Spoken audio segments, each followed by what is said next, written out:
Hey everyone, welcome back to another episode of RichardMetalFan interviews. This is episode number 11. First interview in a few months. Do apologize for that. I've been really trying hard to get some new interviews, and we finally got a new interview today.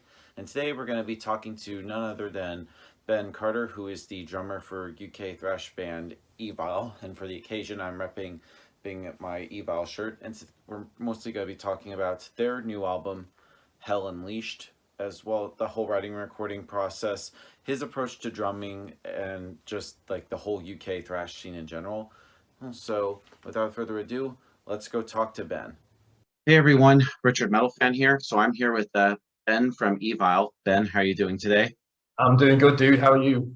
Doing fantastic. So we got the new album, Hell Unleashed, right here. So can you just describe like the whole writing and recording process for the album? Yeah, a little bit different this time around for us. We've had a change in lineup. Matt Drake is now no longer part of the band. He decided to step away from the band for personal reasons and family reasons and stuff like that. So his younger brother Oliver has gone from lead guitar onto the vocals. He's still playing lead guitar, and we've got a new guy called Adam Smith playing lead guitar now. So the dynamic of the band's changed a little bit, but still as a four-piece, we're as strong as ever, going on all cylinders. This time around, we decided to work at Backstage Studios, which is Andy Sneap's studio down in Derbyshire in England. We recorded with a guy called Chris Clancy, who produced and engineered the album. We were there for about 3 weeks, just drilling the album, getting it tight, and yeah, we're really proud of what we've achieved, I think. Awesome. So this is also the first album since 2013, since of course Skull. Do you consider it to be kind of like a follow-up to it, or do you consider this kind of like a new beginning in a way? It's kind of the next chapter. I wouldn't say a new beginning, because the core dynamic of the band is still the same, in that it's, Oliver and myself and Joel, who, joined after Mike Alexander's passing. So the core dynamic of the band is exactly the same, but it's a little bit more teethier. It's a little bit more aggressive. It's got a little bit more energy, and after 8 years, we kind of had to make a statement. We had to kind of make a mark all over again. So it's still undeniably Evile, but I think it's just got a little bit of a harder edge. And yeah, like I say, you kind of needed to make an impact after 8 years. Right. And you also mentioned this was the first album with old Drake stepping up as lead vocalist. When you first joined or stepped up as lead vocalist, did you look at like some of your past albums and be like, this is what all should do, or did you all like agree that you should all like have bring in his own mix, or try something new for the band? I think with Matt and all being brothers, the like vocal structure is very much similar anyway, so it was never going to be a huge deviation in terms of like vocal delivery and how dynamic and visceral the vocals can be for Evile. I think the only difference is that Matt's been doing it for a hell of a lot longer. So Matt was always traditionally the singer, right from when we were doing the Metallica tribute stuff back in the day, and while we were at school growing up, Matt idolized people like Freddie Mercury and James Hetfield and people like that, people with really big dynamic ranges and big vocal ranges. And Ol hasn't really had the grounds to kind of explore that yet. He's still training his voice somewhat. So the delivery he went for was something that's well in his remit. He's a big fan of like your death metal vocals and stuff like that. So he tried to marry the two together. One of the common things that we're getting asked at the moment is how is Ol going to sing and deliver the old songs live? Stuff that's traditionally a Matt song. And the answer is very easily, because Ol puts his mind to something and he just does it, Yeah. So I'm sure with a little bit of care and attention and a little bit of vocal coaching and things like that, the songs are going to sound just the same as they always did. Yeah, he just jumped ahead to one of my other future questions, but we'll just move on to question three. With the new album, was there like any experimentation or just wanting to sort of like evolve the sound in the band? No, kind of the opposite, really. We wanted to regress and kind of capture some of that speed and intensity that kind of got us noticed in the first place on Enter the Grave. We kind of went back to the similar kind of style of songwriting, and the subject matter's a little bit adolescent all over again. But we've tried to deliver it with the musicality and the aggression that we had in like Five Serpents' Teeth and On Skull. I think we did it, and like I said, we just needed to make a statement all over again. And one of the things that we were very good at right from day one is playing really fast technical thrash. So we thought we'd play to our strengths this time around and like put our foot down on the pedal and see how fast we could actually go. So Right, right. And it's like a perfect bridge. Like you're trying not to be repetitive, but also, I guess, in a way, experiment and not try to like make everything sound very formulaic.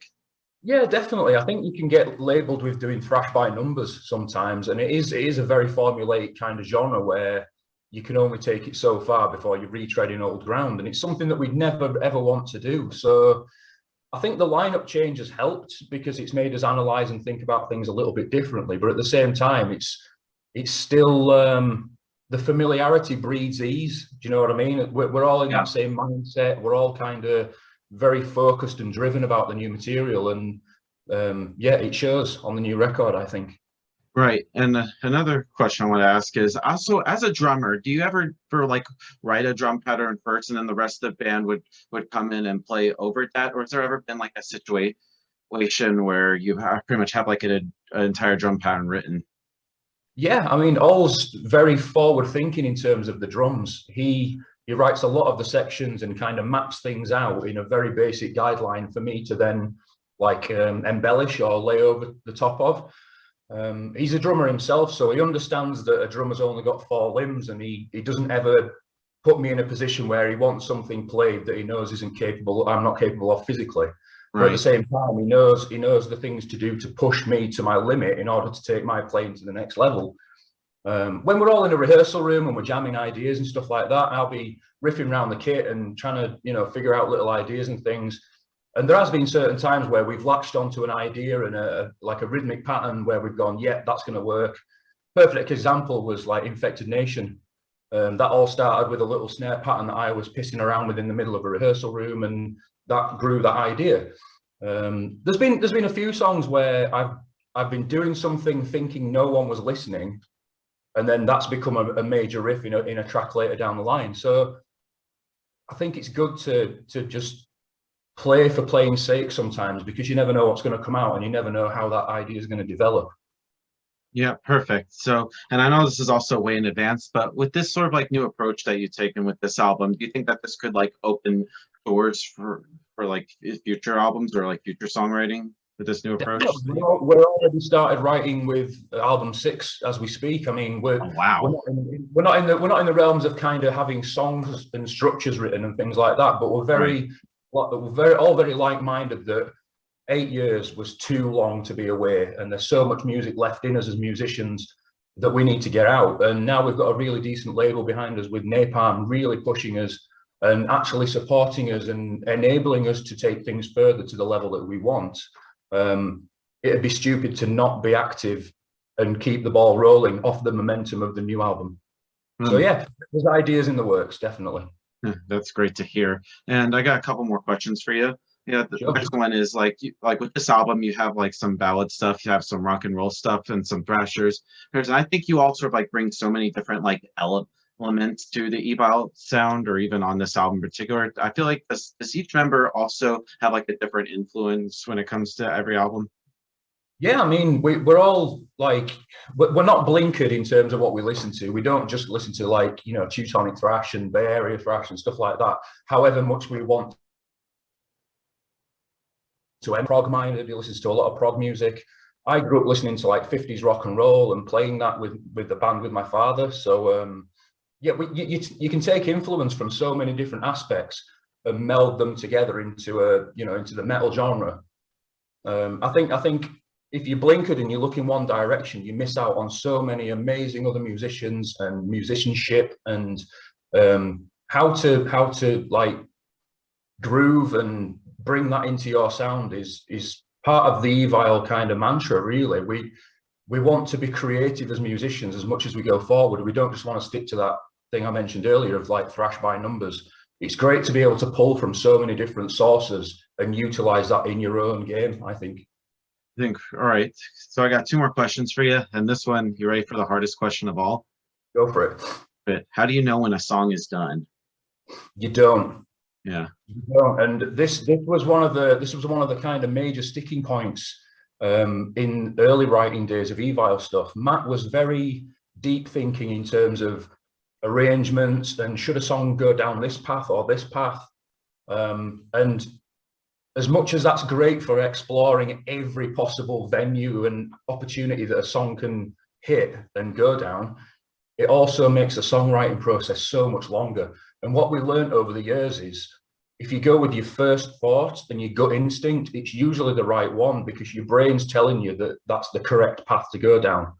And however much you go around the houses and try and develop an idea and it doesn't work, you always end up back where you started. And that's kind of where you should just go. If it feels good right from the get-go, that's the idea that will usually work. So I don't think a song is ever done. There's still things live that we try and change like ad hoc and off the cuff. And it's like, oh, I wish we'd have done that on the album. But you can't afford to think like that. It's there and it's kind of immortalized on a CD or vinyl now for all time. Sometimes you just got to get over it. Yeah, definitely. And the final question I wanted to... If you don't ever say that's done, you never go on to anything else. So you can be there for eternity and not ever finish a song. Yeah, all right. And the final question I wanted to ask is, I always thought like the UK had like a great metal scene with like sort of the greats like Black Sabbath, Iron Maiden, Judas Priest, and then other bands like Cradle of Filth, like so many different metal bands, like different styles from the UK. Was there like a scene in England that you all felt part of, or do you all just wanted to get outside of England and the UK to get your name out there? Yeah, we were really fortunate in the early days when we first started doing the Metallica tribute stuff.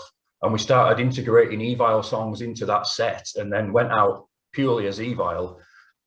We thought we'd be the only kind of retro thrash band doing it in the UK. And as we kind of got more gigs and went out touring further afield around the UK, we chanced upon so many other bands doing the same kind of thing, like-minded thinking. And we realized there was a huge, bigger scene than we actually thought. So it was amazing to be riding on that kind of crest of a wave with so many different bands in the UK doing the same thing. And I think that's why the thrash revival happened in like 2006, 2007 when it did. There were so many like-minded bands pushing for the same thing. And it was a bit difficult not to be noticed from it. You know, it was like, we're all here, we're all like-minded, we're doing the same thing, we all want the same thing. Let's kick up a bit of a fuss, and that's what happened. So yeah, it's still carried on. The thrash scene in England is absolutely amazing at the minute. There's so many bands that are coming through. Adam, our new rhythm guitarist, actually fronts another thrash band called Riptide, who are amazing, and they've got so much passion and energy and everything like that. And it's great to see that thing is carrying on. You know, if that's kind of our inspiration, being Evile and other bands like Savage Messiah and people like that, that's great. We want to inspire people, you know? Yeah, totally. So before we go, I just want to thank you for this interview. Is there just anything else you would like to promote? I mean, obviously, thanks to this bullshit pandemic that we're still in, touring's out of the question right now. But once this is all said and done, we'll see you out on the road. Is there a chance maybe Evile will come to the States eventually? Definitely. We're aching to come back to the States. There's so many different territories that we've never even played. So we want to get to Japan. We want to get to South America. We want to play in Australia. But I think the big one for us is coming back to North America because we were there in 2010 for about 5 months and we absolutely adored it. Yeah, we loved it. So we want to come back with this new album and we think it's strong enough to be able to do that this time around. We've got the support of a great album, we've got the support of some amazing fans, and we've got the support of a really, really good label. So once this pandemic disappears, we'll see you across the pond real soon. So everybody, Ben from Evile, new album from Hell Unleashed, out now through Napalm Records. We'll see you next time.